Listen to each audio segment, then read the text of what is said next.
नमस्कार बच्चों, तीसरी इकाई समझदार नन्ही में अगला व्याकरण का जो टॉपिक है सर्वनाम वह आज हम पढ़ने वाले हैं। तो चलो बच्चों, सबसे पहले हम देखते हैं सर्वनाम किसे कहते हैं। सर्वनाम किसे कहते हैं? जो शब्द संज्ञा के स्थान पर प्रयोग किए जाते हैं उन्हें सर्वनाम कहते हैं। किसे कहते हैं? जो शब्द संज्ञा के स्थान पर प्रयोग किए जाते हैं उन्हें सर्वनाम कहते हैं। यहाँ सर्वनाम के रूप दिए गए हैं जो एक वचन और बहुवचन में है। पहला जो है वह है एक वचन में। तो यहाँ है मैं, मुझे, मेरा। तो इसका बहुवचन है हम, हमें, हमारा। दूसरा है तू, तुझे, तेरा। तो उसका जो बहुवचन है तुम, तुम्हें, तुम्हारा। इसी तरह तीसरा आप, आपको, आपका। तो यहाँ आपका और आप है उसका जो बहुवचन हुआ है वह वही रहेगा, आप और आपका। और आपको जो है उसका बहुवचन है आपके। यह, इसे, इसका। तो यहाँ है बहुवचन में ये, इन्हें, इनका। वह, उसे, उसका। तो उसका बहुवचन है वे, उन्हें, उनका। सर्वनाम के रूप हमने देखे एक वचन और बहुवचन। तो यहाँ मैं, मुझे, मेरा, तू, तुझे, तेरा, आप, आपको, आपका, यह, इसे, इसका, वह, उसे, उसका। बहुवचन में है हमें, हम, हमारा, तुम, तुम्हें, तुम्हारा, आप, आपके, आपका, ये, इन्हें, इनका, वे, उन्हें, उनका। इसी तरह सर्वनाम के यहाँ भेद है। इसमें से हम पुरुषवाचक सर्वनाम, निश्चयवाचक सर्वनाम, अनिश्चयवाचक सर्वनाम और प्रश्नवाचक सर्वनाम देखने वाले हैं। सर्वनाम के अलग अलग भेद होते हैं। इसमें से हम पुरुषवाचक सर्वनाम, निश्चयवाचक सर्वनाम, अनिश्चयवाचक सर्वनाम और प्रश्नवाचक सर्वनाम है वह हम पढ़ने वाले हैं। तो सबसे पहले जो है पुरुषवाचक सर्वनाम। पुरुषवाचक सर्वनाम किसे कहते हैं? जो सर्वनाम शब्द बोलने वाले, सुनने वाले और अन्य व्यक्तियों के लिए प्रयोग किए जाते हैं वे पुरुषवाचक सर्वनाम कहलाते हैं। किसे कहते हैं? जो सर्वनाम शब्द बोलने वाले, सुनने वाले और अन्य व्यक्तियों के लिए प्रयोग किए जाते हैं वे पुरुषवाचक सर्वनाम कहलाते हैं। यहाँ उदाहरण दिया गया है, मैं बाजार गया था। तो यहाँ जो है वह है मैं।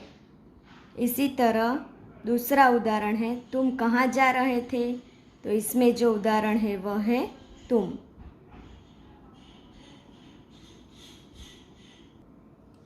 इसी तरह यहाँ दूसरा भेद है वह है निश्चयवाचक सर्वनाम। तो निश्चयवाचक सर्वनाम किसे कहते हैं? निश्चयवाचक सर्वनाम वे शब्द हैं जिनसे किसी निश्चित व्यक्ति या वस्तु के बारे में पता चलता है। यानी कि जो निश्चित वस्तु होती है और व्यक्ति होती है उनके बारे में पता चलता है उसे निश्चयवाचक सर्वनाम कहते हैं। किसे कहते हैं? निश्चयवाचक सर्वनाम वे शब्द हैं जिनसे किसी निश्चित व्यक्ति या वस्तु के बारे में पता चलता है। यहाँ उदाहरण दिया गया है, उनसे आपको पता चलेगा। यह मेरी बहन है। यानी कि यहाँ जो दिया गया है यह शब्द वह निश्चित व्यक्ति के बारे में बताता है। उसी तरह दूसरा जो उदाहरण है, वे मेरे मित्र हैं। तो यहाँ भी निश्चितता दर्शित होती है। यानी कि यह और वे शब्द है वह निश्चयवाचक सर्वनाम है। उसी तरह अनिश्चयवाचक सर्वनाम यानी किसे कहते हैं? ऐसे सर्वनाम शब्द जिनसे किसी निश्चित वस्तु या व्यक्ति के बारे में पता नहीं चलता, उसे अनिश्चयवाचक सर्वनाम कहते हैं। किसे कहते हैं? ऐसे सर्वनाम शब्द हैं जिनसे हमें किसी निश्चित वस्तु या व्यक्ति के बारे में पता नहीं चलता है, उसे अनिश्चयवाचक सर्वनाम कहते हैं। यहाँ उदाहरण दिया गया है। पहला है पलंग के नीचे कुछ है। तो यहाँ जो कुछ शब्द है वह अनिश्चयवाचक सर्वनाम है। क्यों है? क्योंकि पलंग के नीचे कुछ है, क्या है वह हमें नहीं पता है, इसलिए उसे अनिश्चयवाचक सर्वनाम कहते हैं। दूसरा जो उदाहरण है वह है बाहर कोई आया है, यानी कि बाहर कोई आया है, कौन आया है वह हमें पता नहीं, इसलिए उसे अनिश्चयवाचक सर्वनाम कहते हैं। किसे कहते हैं? ऐसे सर्वनाम शब्द है जिनसे हमें किसी निश्चित व्यक्ति और वस्तु के बारे में पता नहीं चलता है, उसे अनिश्चयवाचक सर्वनाम कहते हैं। इसी तरह यहाँ प्रश्नवाचक सर्वनाम है। तो जिन सर्वनाम का प्रयोग प्रश्न पूछने के लिए किया जाता है उन्हें प्रश्नवाचक सर्वनाम कहते हैं। किसे कहते हैं? जिन सर्वनाम का प्रयोग प्रश्न पूछने के लिए किया जाता है उन्हें प्रश्नवाचक सर्वनाम कहते हैं। यानी कि जो शब्द है वह हम प्रश्न पूछने के लिए उपयोग करते हैं उन्हें प्रश्नवाचक सर्वनाम कहते हैं। यहाँ उदाहरण दिया गया है, तुम क्या कर रहे हो। तो यहाँ जो क्या शब्द है वह प्रश्न पूछने के लिए उपयोग किया गया है, तो इसे प्रश्नवाचक सर्वनाम कहते हैं। इसी तरह दूसरा उदाहरण है, यह चित्र किसने बनाया।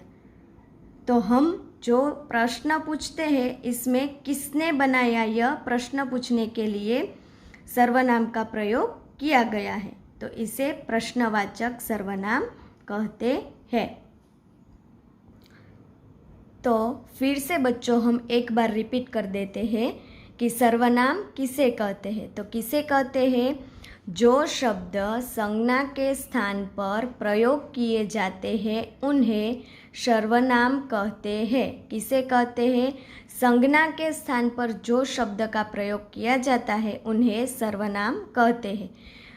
फिर हमने देखा सर्वनाम के रूप, तो कितने हैं? एक वचन और बहुवचन में अलग अलग रूप दिए गए हैं। मैं, मुझे, मेरा, तू, तुझे, तेरा, आप, आपको, आपका, यह, इसे, इसका, वह, उसे, उसका।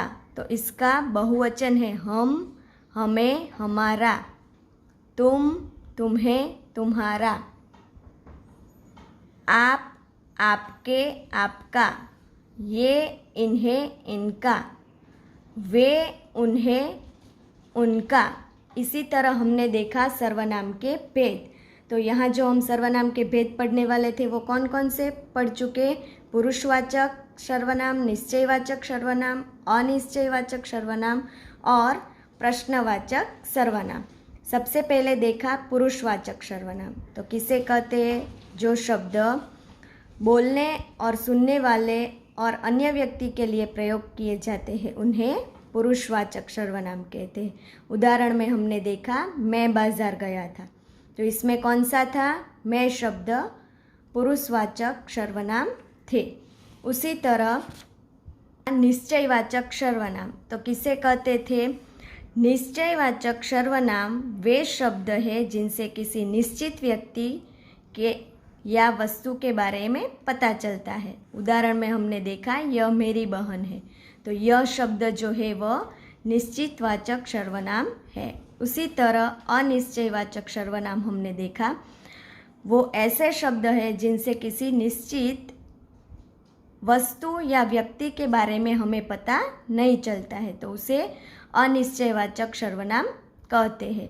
उदाहरण में हमने देखा पलंग के नीचे कुछ है, क्या है वह हमें पता नहीं, इसलिए यह अनिश्चयवाचक सर्वनाम कहते हैं। फिर देखा प्रश्नवाचक सर्वनाम। तो प्रश्नवाचक सर्वनाम जिन सर्वनाम का प्रयोग प्रश्न पूछने के लिए किया जाता है उन्हें प्रश्नवाचक सर्वनाम कहते हैं। उदाहरण हमने देखा तुम क्या कर रहे थे, तो क्या शब्द है वह प्रश्न पूछने के लिए प्रयोग किया गया है तो उसे प्रश्नवाचक सर्वनाम कहते हैं। बच्चों, हमने सर्वनाम पढ़ लिया है तो अब हम देखते हैं निम्नलिखित वाक्यों में से सर्वनाम को रेखांकित आपको करना होगा। यहाँ पहला जो वाक्य है आप कहाँ जा रहे हो, तो यहाँ जो सर्वनाम का प्रयोग हुआ है वह है आप, तो यहाँ आपको इसे रेखांकित करना होगा। दूसरा वाक्य है चलो हम स्कूल चले, यानी यहाँ कौन सा सर्वनाम का प्रयोग हुआ है, हम, तो यहाँ हम के नीचे हमें अंडरलाइन करनी होगी। इसी तरह तीसरा जो वाक्य है आओ हम नदी पहाड़ खेले, यानी यहाँ जो सर्वनाम का प्रयोग हुआ है वह है हम। चौथा वाक्य है उसे तो बस हंसना आता है, यानी यहाँ जो सर्वनाम का प्रयोग हुआ है वह है उसे। पांचवा वाक्य है दाल में कुछ पड़ा हुआ है, यानी यहाँ जो सर्वनाम का प्रयोग हुआ है वह है कुछ। छठा वाक्य है मैं तो बहुत प्रतिभाशाली हूँ, यानी यहाँ सर्वनाम है मैं। सातवां वाक्य है मुझे इनाम मिला, यानी यहाँ जो सर्वनाम है वह मुझे। आठवां वाक्य है वह अपने आप खड़ा होने लगा, यानी यहाँ जो सर्वनाम है वह।